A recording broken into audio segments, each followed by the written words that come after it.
Apakah ini tanda-tanda gugatan akan dikabulkan? Apakah ini tanda-tanda kekalahan 02 di MK?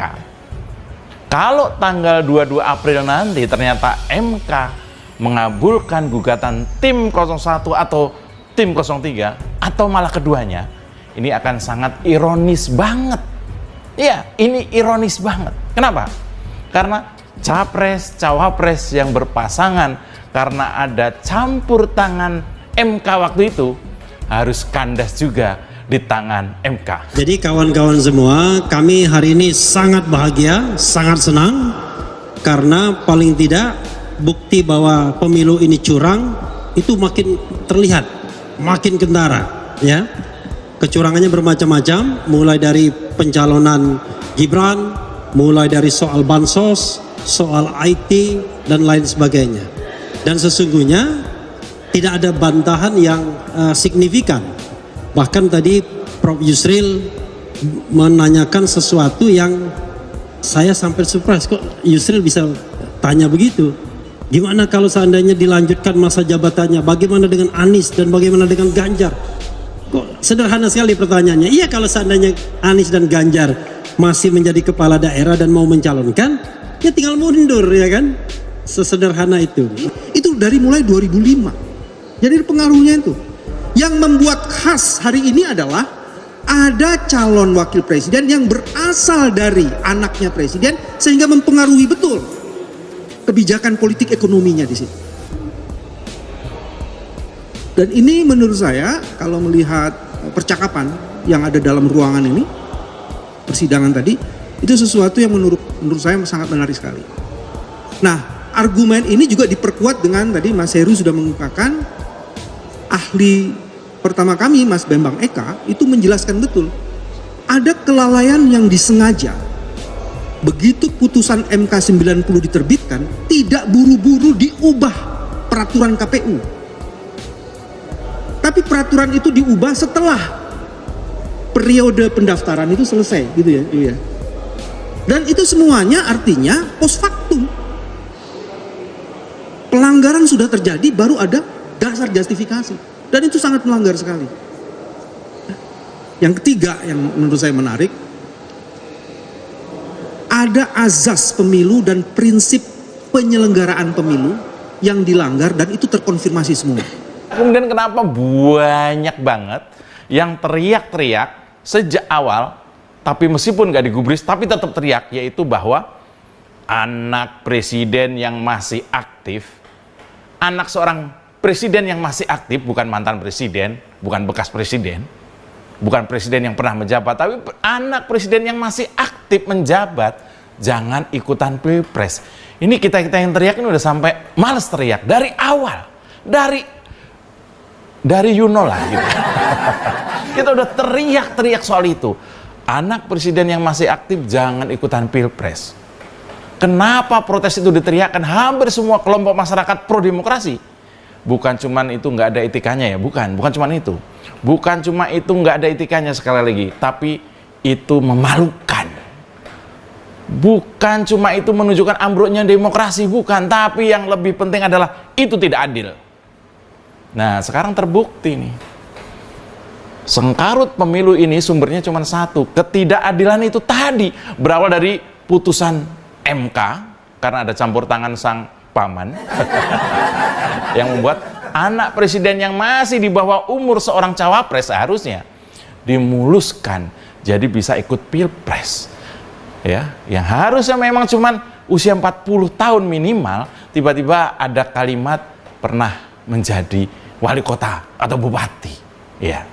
Inilah awal mula bencana demokrasi itu. Dan sampai hari ini yang didalilkan oleh 01 itu belum bisa dibantah, ya. Paling tidak di antara teman-teman ini saya yakin tidak ada yang menyanggah bahwa pemilu ini curang. Kecuali ada yang menyanggah, silakan saja. Tetapi saya dan kami semua yakin bahwa pemilu ini curang dan sampai pada tahap melanggar konstitusi. Nah, dari situ kemudian bagian kelima saya ingin menyimpulkan ada 3 hal. Bansos adalah alat yang mendongkrak perolehan suara karena orang-orang miskin ini dipakai dan dieksploitasi. Dan itu menggunakan teori yang tadi dikemukakan oleh Mas Fit. Masyarakat di daerah melalui kepala desa dan macam-macam dikoordinasi juga melalui penjabat-penjabat. Itu juga terbukti. Dan yang terakhir yang belum didiskusikan, ternyata situng itu sebenarnya alat untuk melakukan kontrol terhadap rekap yang manual. Tapi alat ini justru dihancurkan. Nah, mudah-mudahan pemilu tetap ditegakkan konstitusionalitasnya, dan MK sekali lagi tidak hanya berkutat pada angka-angka. Kenapa? Karena dari awal kami mengatakan tidak mungkin kami mempermasalahkan angka yang didapat dari hasil kecurangan.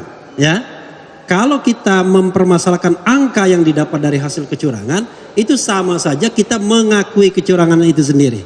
Karena itu kita bergerak pada hal yang jauh lebih substantif. Apa itu? Yaitu pemilu ini curang, pemilu ini melanggar konstitusi, bahkan mengkhianati konstitusi dan melanggar prinsip langsung, umum, bebas, rahasia, jujur dan adil. Terutama kata bebas, jujur dan adil. Tim hukum Anies Baswedan Muhaimin Iskandar Amin, Refli Harun mengaku senang dengan jalannya sidang gugatan Pilpres di MK. Sebab ia menyebut sidang perkara perselisihan hasil pemilihan umum PHPU Presiden dan Wakil Presiden atau sengketa Pilpres 2024 semakin membuktikan kecurangannya. Bahkan ia menuturkan tak ada bantahan signifikan. Jadi kawan-kawan semua, kami hari ini sangat bahagia, sangat senang karena paling tidak bukti bahwa pemilu ini curang itu makin terlihat, makin kentara. Kecurangannya bermacam-macam, mulai dari pencalonan Gibran, mulai dari soal bansos, soal IT, dan lain sebagainya. Dan sesungguhnya tidak ada bantahan yang signifikan. Kata Refli dalam konferensi pers di MK Jakarta Pusat Senin 1 April.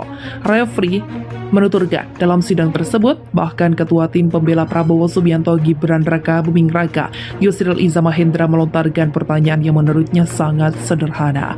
Bahkan tadi Prof. Yusril menanyakan sesuatu yang saya sampai surprise.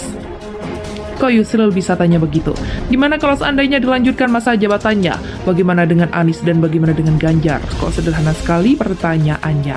Ya, seandainya Anies dan Ganjar masih menjadi kepala daerah dan mau mencalonkan, ya tinggal mundur. Ya kan, sesederhana itu ucapnya. Lebih jauh, Refli berharap pemilu tetap ditegakkan dan MK menurutnya bukan hanya berkutat pada angka-angka semata, karena dari awal kami mengatakan tidak mungkin kami mempermasalahkan angka yang didapat dari hasil kecurangan. Kalau kita mempermasalahkan angka yang didapat dari hasil kecurangan, itu sama saja kita mengakui kecurangan itu sendiri. Tandas dia.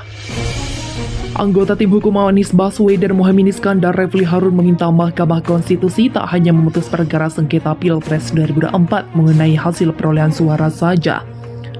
Pernyataan itu disampaikannya saat jeda sidang lanjutan perselisihan hasil pemilihan umum PHPU Pilpres 2024 yang diajukan pihaknya. Mudah-mudahan pemilu tetap ditegakkan konstitusionalitasnya dan MK sekali lagi tidak hanya berkutat pada angka-angka. Kata Refli di gedung MK Jakarta Pusat Senin 1 April. Sebab bila hanya berkutat pada permasalahan hasil perhitungan suara, Refli menyimpulkan pihaknya menerima segala bentuk kecurangan dalam pemilu.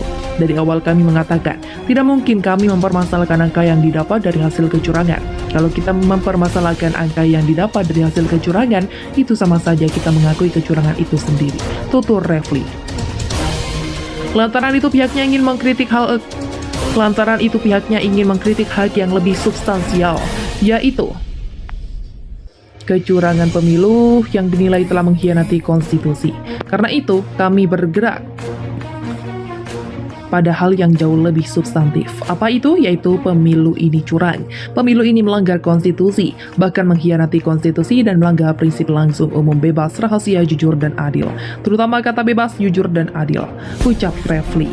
Dia juga mengaku senang karena menanggap sidang perkara sengketa Pilpres ini makin membuktikan kecurangan karena tak ada bantahan dari pihak Komisi Pemilihan Umum KPU selaku termohon dan kubu pasangan Prabowo Gibran sebagai pihak terkait. Jadi kawan-kawan semua, kami hari ini sangat bahagia, sangat senang karena paling tidak bukti bahwa pemilu ini curang itu makin terlihat. Makin kentara kecurangannya bermacam-macam, mulai dari pencalonan Gibran, mulai dari soal bansos, soal IT, dan lain sebagainya. Dan sesungguhnya tidak ada bantahan yang signifikan, katanya. Kode informasi ada dua pengajuan permohonan sengketa Pilpres 2024 yang disampaikan kepada MK. Perkara pertama diajukan tim hukum pasangan calon presiden dan calon wakil presiden nomor urut 1 Anies Baswedan dan Muhaimin Iskandar pada Kamis 21 Maret 2024 lalu. Langkah yang sama juga dilakukan oleh tim hukum pasangan calon nomor urut 3 Ganjar Pranowo dan Mahfud yang mengajukan permohonan sengketa ke MK pada Sabtu 23 Maret. Kemudian tim hukum pasangan nomor urut 2 Prabowo Subianto dan Gibran Raka Buming Raka mendaftar ke MK sebagai pihak terkait pada dua perkara tersebut. Juru bicara Timnas Amin Refli Harun menguliti Komisi Pemilihan Umum KPU terkait sistem informasi rekapitulasi Sirekap. Refli menyoroti langkah KPU yang tak berani lagi membuka grafik penghitungan suara pemilu 2024 pada Sirekap.